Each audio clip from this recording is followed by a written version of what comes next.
in prospecting, be fired up. Number one, be fired up. He said, have a pre-prospecting routine.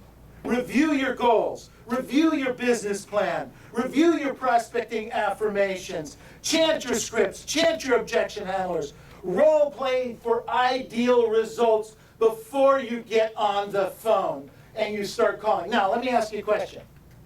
If you did that every day before you started calling and before you started door knocking, would that be a positive or negative result for you? Positive. Positive, absolutely. We would get more results. People are attracted to energy. They are not attracted to be fired up. Have a positive pre-prospecting routine. Everybody got it? Let's check that one off. You're into the energy, the excitement. I wrote down here the number 2 thing that you need to do in your prospecting routine. I wrote down no distractions. Distractions are killing us in our prospecting, whether you're at the doors or you're on the phones. Point 1, turn off your cell phones. Turn them off, break them, step on them, throw them away, leave them home. Whatever you can do, they are killing us. Literally, if you're texting in your car, they're killing you. Okay? They really are. It's horrible. Horrible. I wrote down, turn your cell phones off, no emails. Don't have your computer on. A lot of us prospect when we're calling from the office through Mojo or something like that, or our lead list, and we've got our computer on, and we have it open to the emails. Some of the emails pop up, don't they? Hello? Come on. They pop up in the bottom right-hand corner of the screen, a text message or an email. There it is. How difficult is it to ignore that? Can you ignore it? Can you ignore reading that? I can't. I'm a pretty disciplined guy. I can't ignore it. I had to turn it off. I wrote down here, no emails. I wrote down here, clean your desk area. That's actually, can I make a suggestion? Don't prospect from your desk. Do not prospect from your desk. We have enough opportunities for you in different prospecting opportunities, different blitzes in different offices. Go to a different office, and I know some of you do. But don't prospect from your desk. It's very difficult. I got more efficient. I personally have become more efficient when I'm working from my computer at a different office than when I work from my computer here. So it's a better experience for me, for you, and for you receiving from me when I'm not in my desk area. Because in my desk area, there's things that trigger other thoughts, right? And there's a file or a piece of paper or something pops up, and oh, I need to take care of that, or oh, I forgot to call on this escrow, or oh, there's this guy I need to follow up on. Get rid of it off your desk. Those are killer distractions. I wrote down here, if you're out door knocking, leave your cell in the car. Just leave the cell in the car. Take your keys, but leave your cell in the car. The third thing in effective prospecting techniques is control your mindset. You must control your mindset. What do I have? What kind of a prospecting environment do I have? Am I in with a group of like-minded people like this? Or am I in with some deadheads? Or am I by myself in my own thoughts and my own issues and my own cash flow problems? Am I thinking about that? Or am I daydreaming about the next trip that I'm going to go on? Those are all things, they're great, but they mess with your focus. There are too many distractions. I wrote down here, have your goals in front of you or on the back of the clipboard if you're door knocking. Have your goals in front of you. And if your goals aren't exciting, let's get a new set. If you don't like your goals, come over here, we'll talk about my goals. All right? No, really. And we'll, maybe together we'll be able to create some great goals for you. If you don't like where you're going and the path that you're on, let's work on that. I think I told the story here before. When I was coaching some guys, God, this goes back years and years ago, and we were doing that exercise on coming up with great goals, great exciting thoughts and trips and stuff. And truthfully, I was having some issues with it and writing it down for myself. And this guy said, whoa, I'm going to take the Concorde, and I'm going to go to the Ritz in Paris, and I'm going to fly the Concorde from here, actually it was New York, you couldn't do from LA, from New York to Paris, and stay at the Ritz, and he was going to stay there for a week, and he had all these places listed out, that he was going to go to. I'm going to go here, I'm going to go here, I'm going to stay in a penthouse suite. I mean, he had this whole thing lined out, and he had prices next to it. It was expensive. It wasn't cheap. I think the Concorde at the time, I want to tell you, it was $8,000 or $9,000 per person to fly the Concorde from New York to Paris. It wasn't cheap. And that was 20 years ago. They stopped flying about 20 years ago. Then I found out that the Concorde was a horrible plane to fly on. It was just fast. It had a very low ceiling. It was very tight because it's all aerodynamic. Business class, much better. Make a note, okay? Have your goals in front of you. Take a look at your great affirmations. Have some great affirmations in front of you. We've done this exercise before where we'll say, I'm a great salesperson, I'm a great salesperson, I'm a great salesperson. And you do that 2 or 3 times, and you start to change your physiology and the chemistry in your body and start to feel great about yourself in 15 or 20 seconds. Have some affirmations for yourself. Develop some things that are positive. Pour them in a positive way. And if you're in the office on phone, let's say, have a dream board. If, in fact, you're motivated by excitement and enthusiasm in trips and things like that, have a dream board. Have it in front of you. If you're not, you guys know the difference between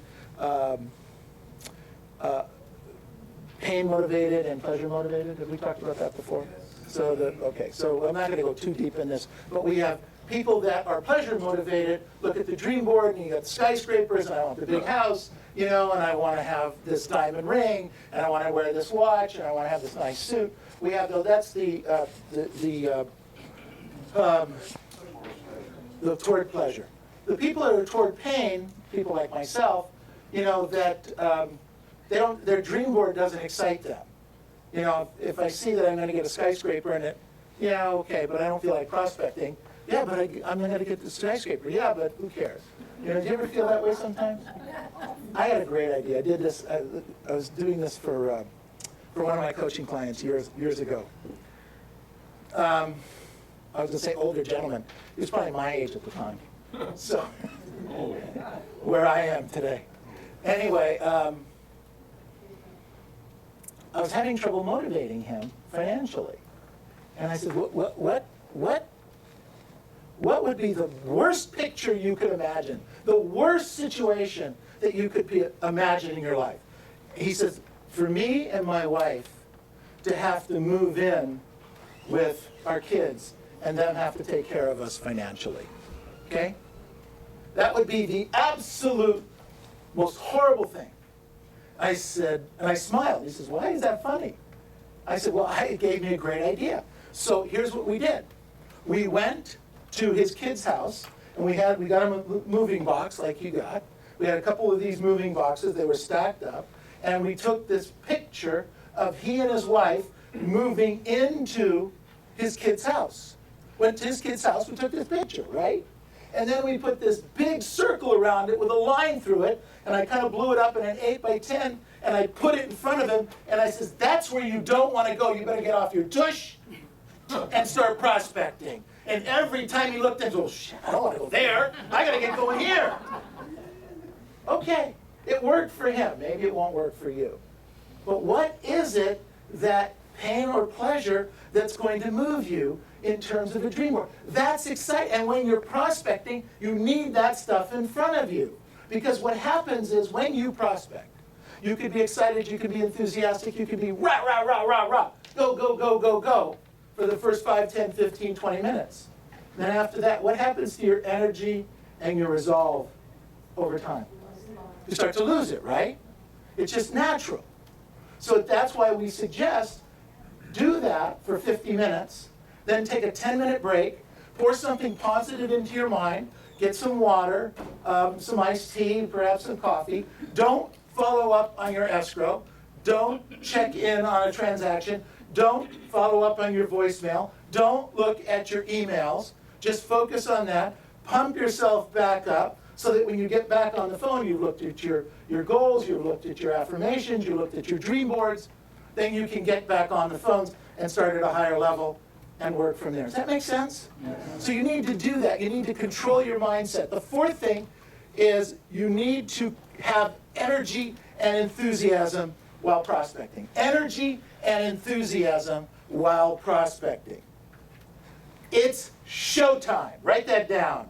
It's showtime. It's showtime. Let me tell you something. From 9 to noon, I'm focused on a Monday. This is a whole different world for me, because for 40 years, I did a sales meeting at 9 in the morning. I go to the gym, I work out, I do my affirmations, I do the things that I need to do. Monday morning, drive into the office, I'm here by 7, 7:30, 8 o'clock. My sales meeting's ready. I come walking in, I go, boom, I'm here at showtime. Showtime moved, ladies and gentlemen. Showtime moved a little bit for me. And so now showtime isn't at 9 o'clock on Monday morning anymore. Showtime is at about 12:15 in the afternoon. I gotta be up, I gotta be enthusiastic, and let me tell you something. The audience at 9 o'clock in the morning is tough, but the one at 12:15, you guys are murder. You're a little more alive right now, thank you. This is a tough group, all right?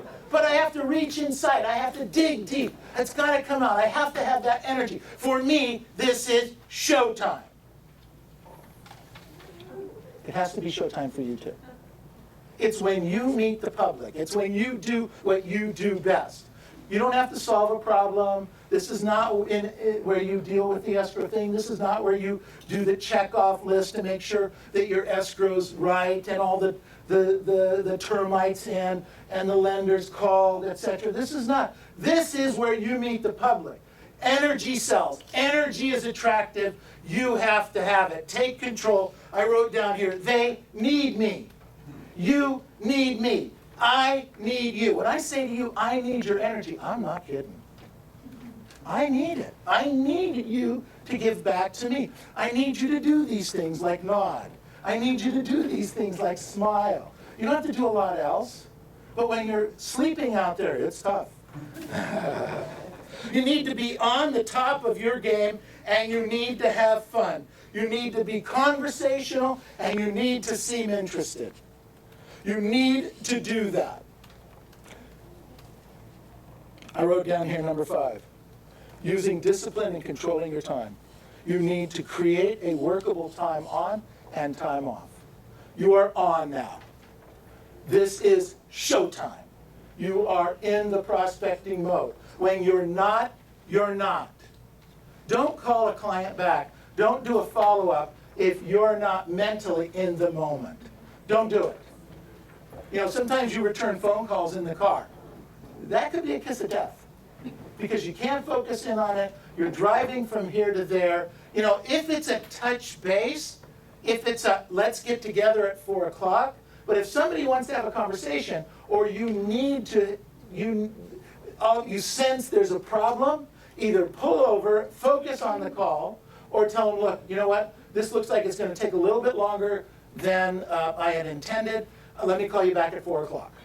Let me call you back at 5 o'clock. And then call them back at the appointed time. That makes sense? Yes. Take control. Be on when you're on. Be off when you're off. Don't make phone calls with your family in the car. Don't do it. Don't do it. When you're with the family, you're what? With the family. Don't be with the family wishing you were at work doing what you were supposed to be doing. And don't be at work wishing you were at the family doing what you're supposed to be doing with the family. At work, be at work. At home, be at home. I wrote down here, how much income do I want? Is a question. And if I want more, I wrote down here, you got to work more. Think about that. Kind of funny, isn't it? Want more, work more. Want more, work more. That's just part of the deal. I wrote down here, stop being available to your family at the drop of a hat. This goes back to disciplining and controlling your time. Stop being available to your family and significant others at a drop of a hat. If you work for a corporation, if you work for IBM, can you take off in the middle of the day and go to the cleaners and pick up something? Can you do that? Hello, can you do that? No. Can you go to the market and pick up a quart of milk because they forgot a quart of milk and the baby's crying and they need to take care of it? Can you do that if you work for a corporation and they write you a paycheck every week? Can you do that? Yes or no? Okay, so do you know why your family asks you to run those errands? Sorry? Well, because you make yourself available. Why else? They don't think you're working. Well, they don't respect your time because they don't think you're working. Because you're... You fill in the blank. I'm not even going to do it.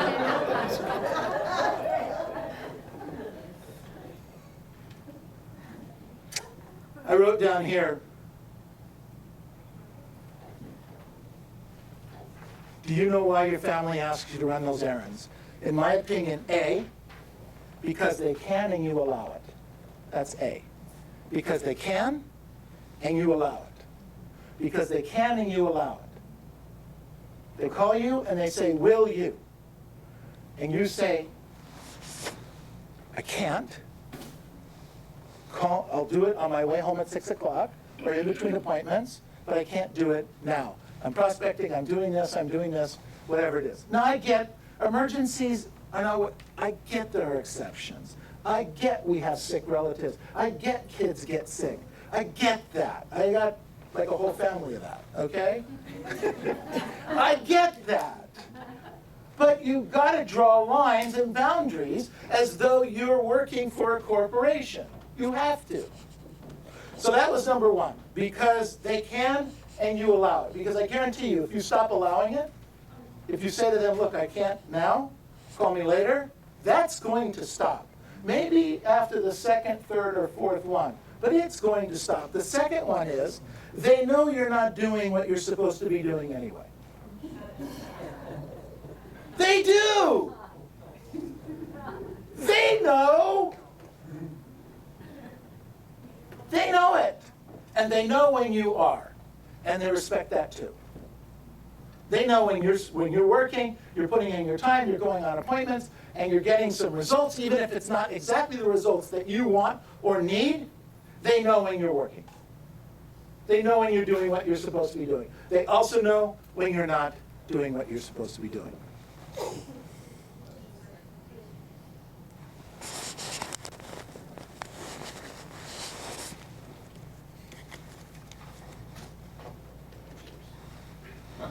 Do the homework I asked this week.